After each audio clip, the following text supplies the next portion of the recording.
محمد وبارك وسلم الصلاة والسلام عليك يا رسول الله الصلاة والسلام عليك يا حبيب الله وعلى آلك وأصحابك يا خاتم النبيين.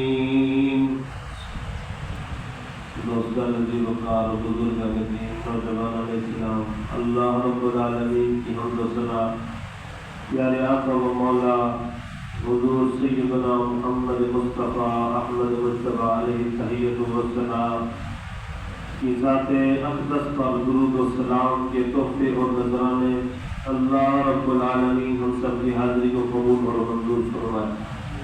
اپنے پیارے محبوب کریم علیہ السلام کی سچی محبت عطا فرمائے.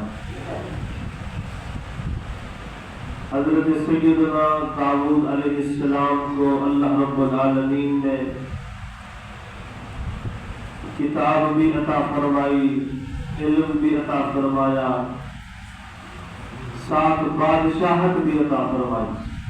حضرت داؤد علیہ السلام کو اللہ پاک نے جو کتاب یعنی زبور عطا فرمائی، جس وقت آپ اس کو اپنی سریلی آواز کے اندر پڑھتے تھے ہوا میں اڑنے والے پرندے روک جایا کرتے تھے.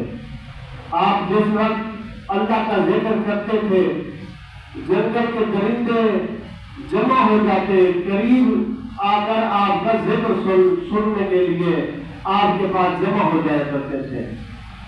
اور جس وقت آپ ذکر کرتے آپ کے ساتھ درخت پتھر پہاڑ بھی اللہ کا ذکر کرتے تھے. ادھر آپ اللہ کا نام لیتے، ادھر پہاڑ سے اللہ کے نام کے بلند ہونے کی آواز سنائی دیتی. جہاں اللہ پاک نے آپ کو کتاب عطا فرمائی، نبوت عطا فرمائی، شریعت عطا فرمائی، علم عطا فرمایا، وہاں اللہ پاک نے آپ کو بادشاہت بھی عطا فرمائی تھی. حضرت داؤد علیہ السلام بادشاہ ہوئے، بنی اسرائیل کے بادشاہ بن گئے. اور آپ کا معمول تھا کہ آپ ہر رات بھیس بدل کر بادشاہ والا لباس اتار کر عام لباس پہن کر آپ ایک نئے علاقے میں، نئی بستی میں، نئے گاؤں میں، نئے لوگوں میں تشریف لے جاتے اور ان سے اپنے متعلق پوچھتے. آپ جان لیتے کہ یہ مجھے نہیں پہچانتے ہیں اور ان لوگوں نے مجھے نہیں دیکھا ہے، تو آپ ان کے پاس جا کر ان سے پوچھتے کہ تمہارا بادشاہ داؤد کیسا آدمی ہے. تو وہ لوگ حضرت داؤد علیہ السلام کی تعریف کرتے تھے کہ وہ اچھا بادشاہ ہے، اس کی بادشاہت، اس کی حکومت کے اندر ہماری عزت بھی محفوظ ہے، ہماری جان بھی محفوظ ہے، ہمارا مال بھی محفوظ ہے اور ہمارا گھر بار بھی محفوظ ہے. آپ کو عمرہ ماتے خیر کے ساتھ یاد کیا کرتے تھے. ہر روز آپ ایک نئے علاقے میں، نئے لوگوں میں جاتے اور اپنے متعلق سوال کرتے. ایک مرتبہ آپ رات کو نکلے، اللہ رب العالمین نے ایک فرشتہ انسانی صورت میں زمین پر اتار دیا. حضرت داؤد علیہ السلام اس کے سامنے آئے تو آپ نے دیکھا کہ یہ اجنبی شخص لگتا ہے، کیوں نہ اس سے میں اپنے متعلق پوچھ لوں. آپ نے اس سے پوچھا، فرمایا کہ داؤد علیہ السلام جو ہے بادشاہ ہے لوگوں کا، وہ کیسا آدمی ہے؟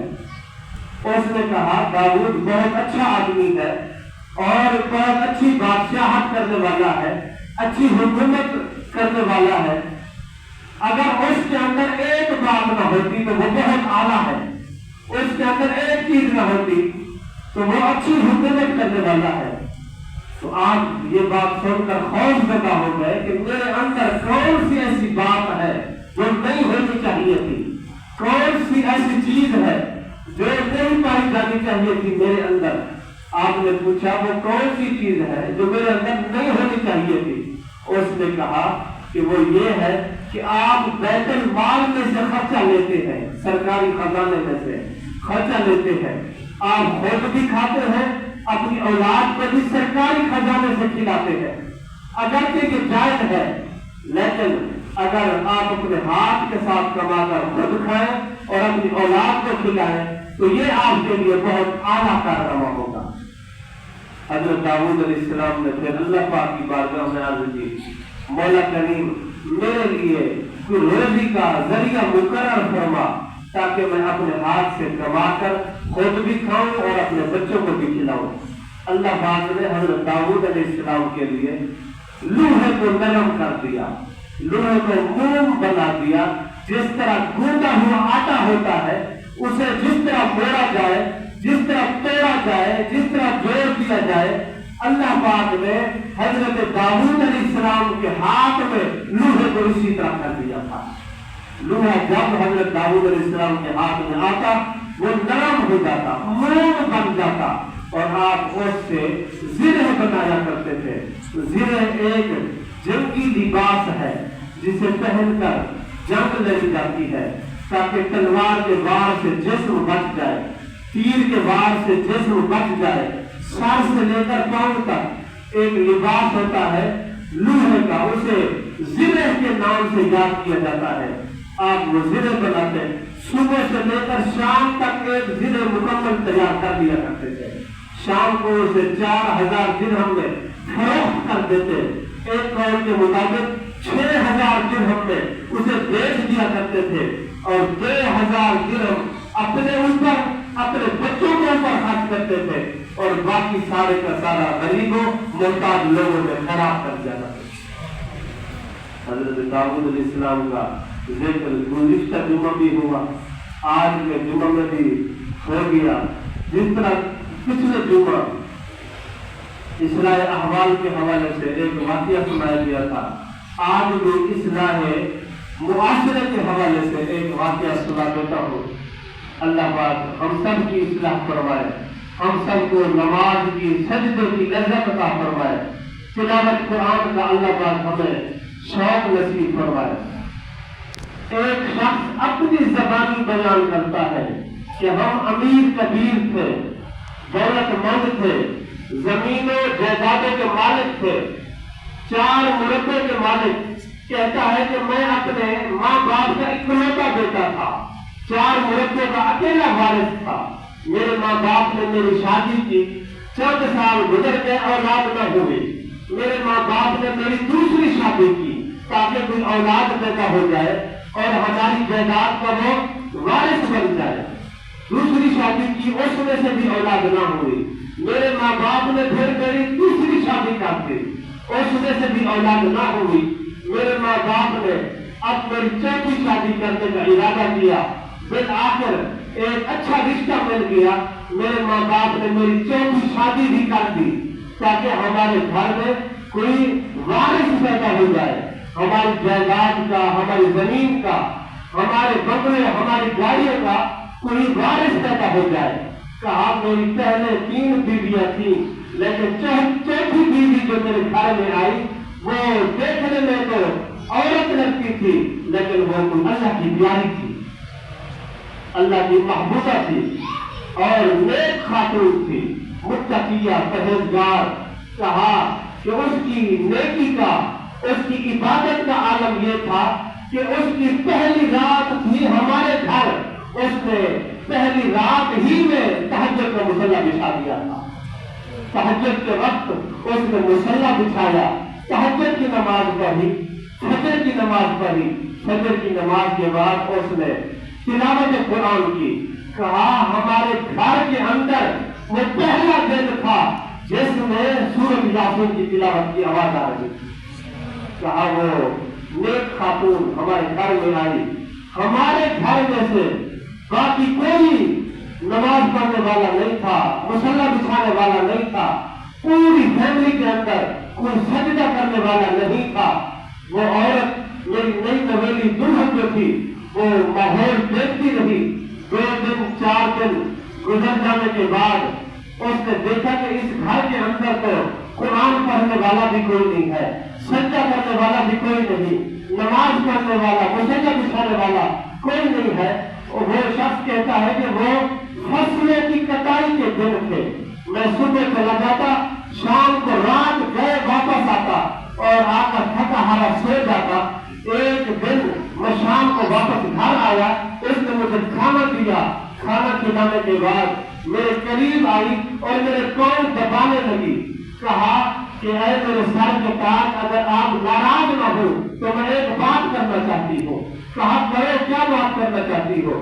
کہا کہ اگر اجازت ہو تو آج صبح فجر کی نماز کے لیے میں تمہیں جگا سکتی ہوں.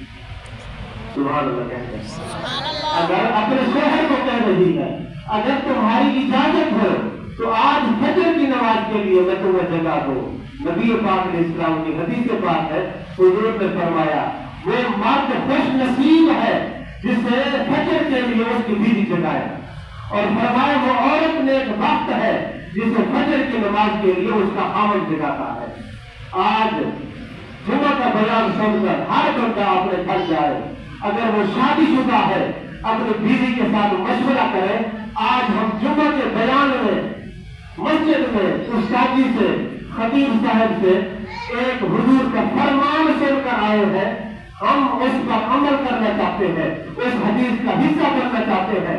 اے میری بیوی, آج کے بعد ایک دن فجر کے لیے تو مجھے جگا دیا کر, دوسرے دن میں تجھے جگا دیا کروں گا, تاکہ ہم حضور کے اس فرمان کا عمل کرنے والے بن جائیں. اللہ اکبر. اس نے مجھے کہا میں تجھے فجر کے لیے جگاؤں, اور مجھے تبلیغ کرنے لگی, مجھے تقریر سنانے لگی, مجھے نصیحت کرنے لگی. وہ مجھے نصیحت کرتی گئی اور مجھے غصہ آنا شروع ہو گیا. میں نے کہا اے خاتون, تو میری بیوی بن, میری مستانی نہ بن, تو بس بیوی کے دائرے کے اندر رہے. میں نے اسے ڈانٹ دیا, اس نے مزید مجھے نصیحت کی. میں نے کہا خاموش ہو جا, اگر تو نے ایک لفظ بھی بولا میری زبان سے 3 لفظ نکل جائیں گے تو اپنے ماں باپ کے گھر دوڑ جائے گی, یعنی علیحدگی ہو جائے گی, طلاق کی دھمکی دے دی.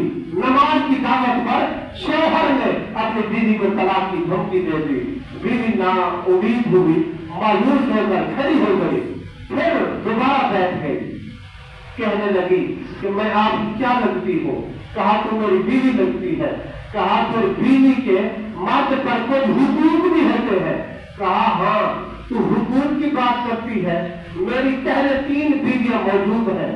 اگر تو حقوق پوچھنا چاہتی ہے تو ان سے جا کر پوچھ, ان کے سارے حقوق میں پورے کرتا ہو, ہر چیز وقت پر لا کر دیتا ہو, تیرے بھی سارے حقوق پورے کروں گا. اس خاتون نے کہا میں اپنے سارے حق معاف کرتی ہوں, میں اپنے سارے حق معاف کرتی ہوں. کہا سارے حق معاف کر دے گی, بدلے میں کیا لے گی؟ کہا بدلے میں ایک دن فجر کی نماز پڑھوں. سبحان اللہ. بدلے میں ایک دن فجر کی نماز پڑھ لو. کہا دیکھ لے, سوچ لے اور پکا وعدہ کر لے, سارے حق بھی تیرے ختم ہو جائیں گے اور میں صرف ایک دن فجر کی نماز پڑھوں گا, دوبارہ نہیں پڑھوں گا. کہا مجھے قبول ہے, سارے حق معاف کروں گی, صرف ایک دن فجر کی نماز کے لیے جاگ جاؤ اور مصلی پر کھڑے ہو کر رب کی بارگاہ میں سجدے میں گر جاؤ. کہا ٹھیک ہے, میں فجر کی نماز کے لیے مجھے جگہ دینا. کہا میں سو گیا, مجھے نیند آ گئی. آدھی رات کے وقت مجھے جاگ ہوئی, میں نے دیکھا وہ مصلی پر بیٹھ کر رب کے قرآن کی تلاوت کر رہی ہے اور اس کی آنکھوں سے آنسو جاری ہے. میں نے کہا تو سوئی نہیں؟ کہا نہیں, میں ایسے ڈر سے نہیں سوئی ہوں جو روز تجھے اٹھنے نہیں دیتا ہے. آج کہیں وہ مجھے تھپکیاں دے کر سلا نہ دے. آج میں ساری رات جاگ کر اپنے ساتھ جنگ کر کے تجھے فجر کے وقت جگا کر مصلی پر ضرور کھڑا کروں گی. رب کی بارگاہ میں تجھے سجدے میں ضرور پہنچاؤں گی. کہا یہ بات کر کے میں دوبارہ سو گیا, مجھے نیند آ گئی اور فجر کی نماز کے وقت اس نے مجھے اٹھایا, جگایا. میں بیدار ہوا, مجھے کہنے لگی جاؤ استنجا کر کے آؤ. میں استنجا کر کے آ گیا. کہا وضو تجھے میں آپ کراؤں گی. کہا نہیں, وضو کرنا مجھے آتا ہے, وضو بھی میں خود کر لوں گا. کہا نہیں, سارے حق معاف کر کے ایک دن فجر کی نماز جو پڑھواؤں گی وضو میں آپ کرواؤں گی. آج مسجد کے اندر اگر 100 بندہ بیٹھا ہو اور وضو کے بارے میں سوال کیا جائے, 80% لوگ ایسے ہوں گے جنہیں وضو کا طریقے کا مکمل علم نہیں ہوگا. اللہ اکبر. آج لوگ کہتے ہیں ہم نمازیں پڑھتے ہیں, پریشانیاں ختم نہیں ہوتی, تلاوت قرآن کرتے ہیں اور مشکلیں حل نہیں ہوتی, وقت گزارتے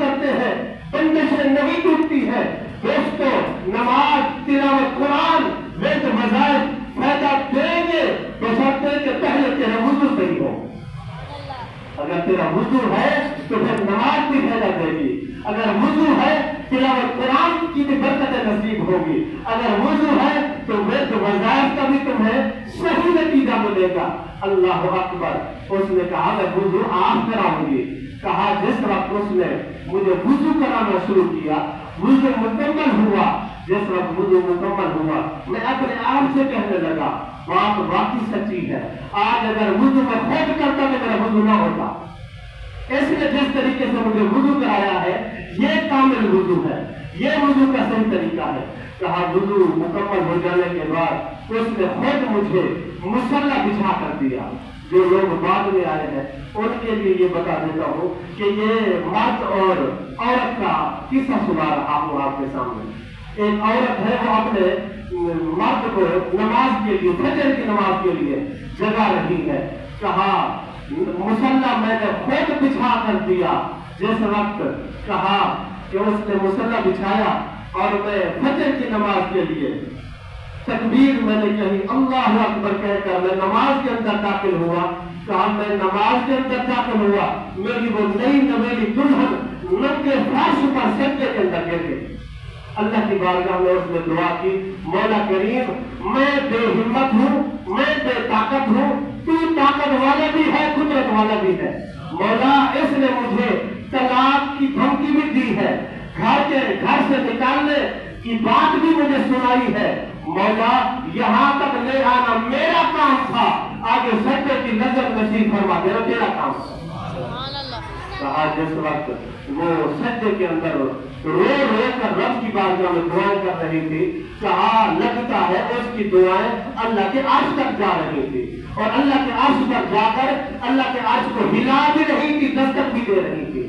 کہا بس میں ابھی نماز کے اندر شروع نہیں ہوا تھا, سجدے میں گیا, اس کی دعا فوراً قبول ہو گئی.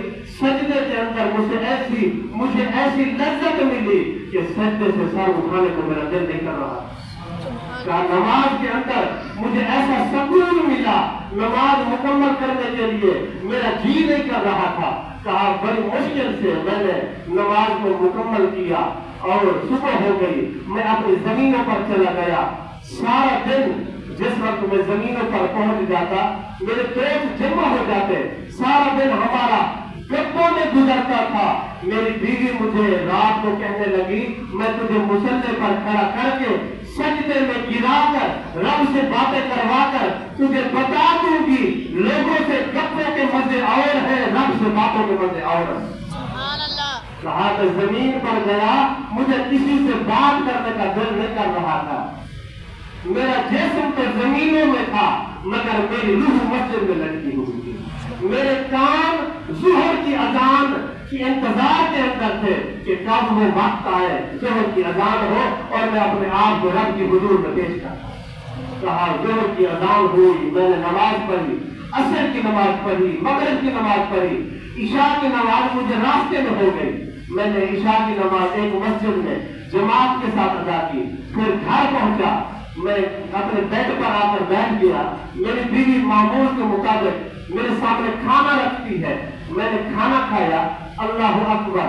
جس وقت میں کھانا کھا چکا میں نے کہا یہ کیسا لذیذ کھانا ہے, آج سے پہلے تو ایسا لذیذ کھانا میں نے کبھی نہیں کھایا, یہ کس نے بنایا ہے؟ اس نے کہا آج تمہارے گھر میں پہلی بار میں نے کھانا تیار کیا ہے. کہا تو کیسے کھانا بناتی ہے, اتنا اچھا کھانا بناتی ہے, اتنا لذیذ کھانا بناتی ہے, تو نے اس کے اندر کیا شامل کیا, کیا ڈالا ہے؟ کہا سارا کچھ تمہارے گھر کا ہے, لکڑیاں بھی تمہارے گھر کی, چولہا بھی تمہارے گھر کا, ہانڈی بھی تمہارے گھر کی, چمچ بھی تمہارے گھر کا, مرچ مسالے بھی تمہارے گھر کے, سبزی بھی تمہارے گھر کی, لیکن دو چیزیں اس کے اندر میں نے اپنی طرف سے شامل کی ہے. وہ یہ ہے کہ کھانا بنانے سے شروع کرنے سے پہلے میں نے وضو کر لیا تھا اور چمچ ہلانے سے پہلے میں نے درود پڑھ لیا. ہر بار چمچ ہلانے سے پہلے میں درود پڑھ لیتی تھی. اللہ اکبر. میں کھانا کھا کر فارغ ہوا, وہ برتن اٹھا کر جانے لگی, واپس آ کر کھڑی ہو گئی. میں نے کہا کچھ کہنا چاہتی ہو؟